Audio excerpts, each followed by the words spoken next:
MSP और किसानों की मांगों से संबंधित विषयों पर बनी गई कमेटी के सदस्य विनोद आनंद ने हमारे संवाददाता से खास बातचीत की है। क्या कुछ कहा उन्होंने, आपको सुनवाते हैं।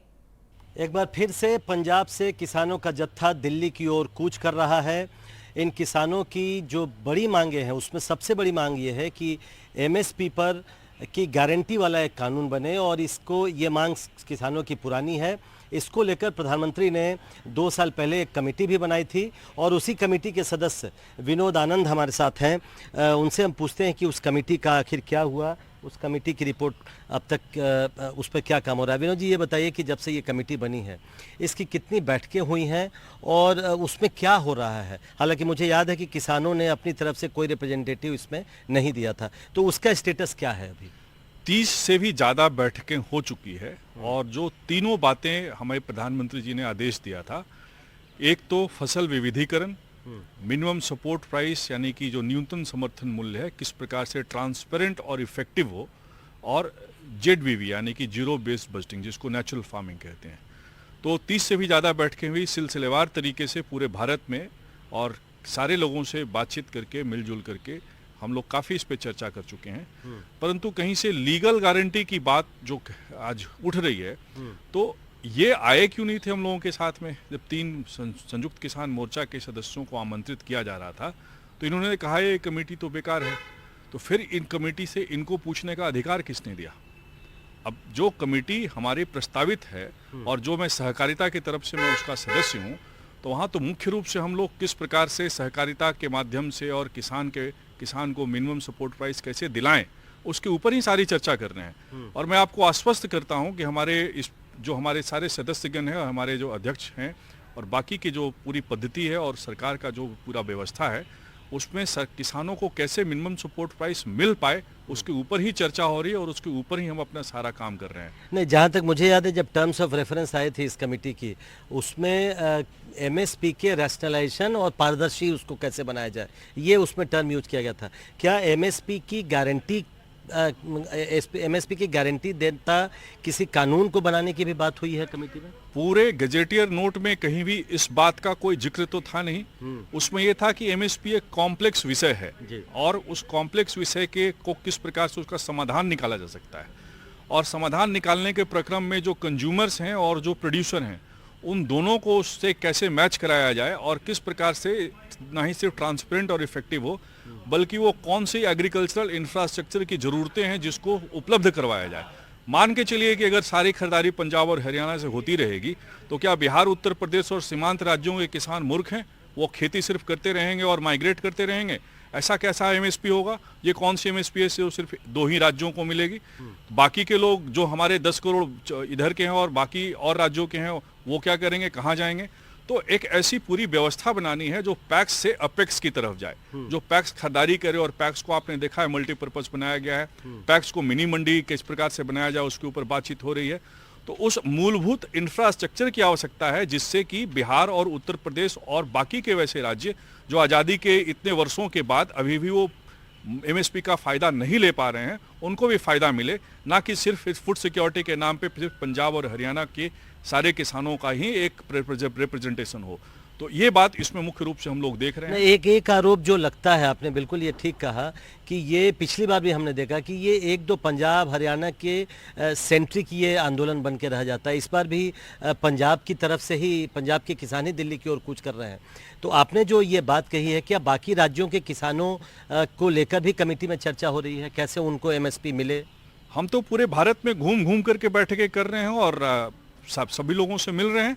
रही बात कि पंजाब और हरियाणा की, तो ये किसान हैं या राजनेता हैं ये खुद तय कर लें। ये किसी एक पॉलिटिकल पार्टी की तरफ से मोटिवेटेड हैं, चुनाव के पहले दिल्ली आकर के, दिल्ली किसानों की है, किसान और मजदूरों की दिल्ली है, वो यहाँ आए, यहाँ उनका स्वागत है। परंतु किसी नेताजी की बागडोर पकड़ करके और किसानों के नाम पे और एक फार्स मूवमेंट ना करें।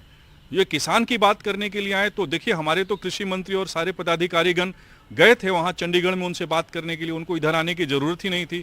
तो एक तमाशा खड़ा करना चाहते हैं और तमाशा खड़ा करके एक अलग तरह की एक नैरेटिव सेट करना चाहते हैं जिससे देश अव्यवस्थित हो। इनको देश आगे बढ़ रहा है ये इनको पच नहीं रहा है।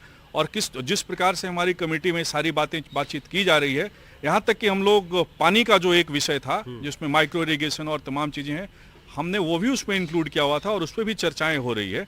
और किस प्रकार से एक पूरा ऐसा व्यवस्था बन पाए कि पूरे भारत के किसानों को उसका फायदा हो। मैं तो आमंत्रित करता हूं हमारे जो किसान संगठन के लोग हैं, आए हमारे साथ बैठे, हम चर्चा के लिए तैयार हैं। अभी भी खुला है मंच, 3 संयुक्त किसान मोर्चा के जो प्रतिनिधि हैं वो आए हमारे साथ और बैठ करके हम लोग कमेटी में जिस प्रकार से एक साधुवादिता, एक किसानों के लिए बातचीत करते हैं, फार्मर सेंट्रिक चर्चा करते हैं, जो कि एडमिनिस्ट्रेटिव इम्प्लीमेंटेबल है, हम उस बात पे कर रहे हैं। हम उनका आमंत्रण है, आपके माध्यम से मैं उनको आमंत्रित करता हूं, वो आए और आकर के बातचीत करें, ना कि सिर्फ एक लीगल गारंटी का अमली जामा कैसे पहनाया जाए। कौन सी लीगल गारंटी देना चाहते हैं? अगर इंफ्रास्ट्रक्चर नहीं होगा तो सिर्फ पंजाब के लिए लीगल गारंटी है, हरियाणा के लिए लीगल गारंटी है, बिहार के लिए लीगल गारंटी नहीं होगी क्या? उत्तर प्रदेश की लीगल गारंटी नहीं होगी क्या? नॉर्थ ईस्ट के फार्मर्स के लिए लीगल गारंटी नहीं होगी या तमिलनाडु के और केरला और कर्नाटक के फार्मर के लिए लीगल गारंटी नहीं होगी? 2 राज्यों की ही लीगल गारंटी क्यों हो? ये कौन सा कार्टेल है? ये कौन सा वैल्यू चेन ग्लोबल मूल्य श्रृंखला के वो लोग हैं जो इस तरह की एक नैरेटिव सेट करना चाहते हैं? तो उनसे तो 2-2 हाथ करना अत्यंत आवश्यक है। तो क्या एमएसपी की लीगल गारंटी संभव है कि नहीं? आज मैं किसी अखबार में पढ़ रहा था, उसने लिखा कि ये संभव ही नहीं है, वो ठीक नहीं है। आपकी राय में क्या लगता है कि एमएसपी की लीगल गारंटी का कुछ हो सकता है? क्या ये दी जा सकती है? देखिए, मार्केट इंटरवेंशन स्कीम्स पहले भी रही हैं और अभी भी रहेगी और आगे भी रहेगी। मिनिमम सपोर्ट प्राइस कल भी मिलता था, आज भी मिल रहा है और आज A2+FL 50% करके दे रहे हैं। लेकिन जहां पंजाब में एक तरफ टेंडेंसी रेट 40,000 रुपये प्रति एकड़ है और बिहार में जाकर आप देखेंगे तो 5,000 रुपये प्रति एकड़ है, तो कौन सा SC2+ फॉर्मूला मांग रहे हैं? स्वामीनाथन जी साहब को तो भारत रत्न मिला, वो बड़े पवित्र आत्मा थे, परंतु वो खुद इससे विचलित थे कि किस प्रकार से सारी चीजें होगी। मेरा तो उनसे काफी बातचीत भी इस मुद्दे पे हुई और भी कमेटी के जो सदस्यगण रहे स्वामीनाथन कमेटी के, उनसे भी चर्चाएं हुई और बातचीत हुई। आप कैसे कर सकते हैं ये? तो पूरे देश में एक एमएसपी होना चाहिए, 1 नेशन 1 मार्केट होना चाहिए या 28 स्टेट 28 मार्केट होना चाहिए। तो हम अब देश को जोड़ने की बात कर रहे हैं, किसानों को जोड़ने की बात कर रहे हैं या किसानों को तोड़ने की बात कर रहे हैं? तो जो लोग लीगल गारंटी की मांग कर रहे हैं मार्केट इंटरवेंशन के तौर पे, वो देश को तोड़ने की बात कर रहे हैं। और किसी भी विश्व के किसी भी देश में, या वो यूरोप हो या फिर अफ्रीका हो, कहीं भी 100% अनाज खरीदा नहीं जाता है। जितनी सुविधाएं हमारे भारत में किसानों को सरकारें दे रही है, विभिन्न सरकारें दे रही है, और राज्य, क्योंकि केंद्र और राज्य का विषय है, तो कई राज्य की सरकारें कुछ करती नहीं है। कहाँ केजरीवाल जी पंजाब में कुछ कर लिए? वो दे देते किसानों को एमएसपी पूरी की पूरी, अगर उनका इतना ही था, या उसकी कुछ व्यवस्था कर देते। या पंजाब के किसान हमारे जो, और हरियाणा के किसान, खास करके आप पंजाब का ही ले, जो फलों का उत्पादन करते हैं उनके लिए एक वैल्यू चेन बना देते, मलेरकोटला से लेकर के वो सीधे चंडीगढ़ आ जाते। तो इनकी मनसा सेवा करने की किसान की नहीं है, एक पर्टिकुलर वर्ग को राजनीतिक तौर से उकसा कर करके और किसानों के नाम पे राजनीति करने की है। जो देश के स्टेट को नहीं मानते, जो राज्य को नहीं मानते, जो इन्फोर्समेंट डायरेक्टरेट को नहीं मानते, जो शीश महल में रहना जानते हैं और रहना चाहते हैं, उनको किसानों का दर्द क्या समझ में आएगा? तो मेरी पूरी बात उनसे है, उन तबकों, उन लोगों से है, और उस ग्लोबल वैल्यू चेन में जो लोग बैठे हैं, जो अपनी अपनी राजनीति रोटियां सेकने किसानों के नाम पे सेक रहे हैं, वो गलत काम कर रहे हैं, किसानों के लिए बहुत अत्याचार कर रहे हैं और उनका पुरजोर विरोध होगा। उनसे 2-2 हाथ तो कर लिया जाएगा, चाहे जब करें, जैसे करें, जहां करना चाहें, उनका आमंत्रण है। बहुत बहुत शुक्रिया। तो ये केवल पंजाब और हरियाणा के किसानों की बात नहीं है, देश के किसानों की बात होनी चाहिए। और एमएसपी की लीगल गारंटी जहां तक देने का सवाल है, उसमें कई परेशानियां हैं, और जैसा विनोद जी ने बताया कि पंजाब और हरियाणा के किसानों से इतर भी अब सोचने की ज़रूरत है, और उन राज्यों में जो बिहार और उत्तर प्रदेश जैसे राज्यों में किसान हैं, उनकी भी कैसे, उनका भला कैसे हो, इसके लिए भी कदम उठाए जाने की ज़रूरत है। नई दिल्ली से प्रशांत, NDTV इंडिया।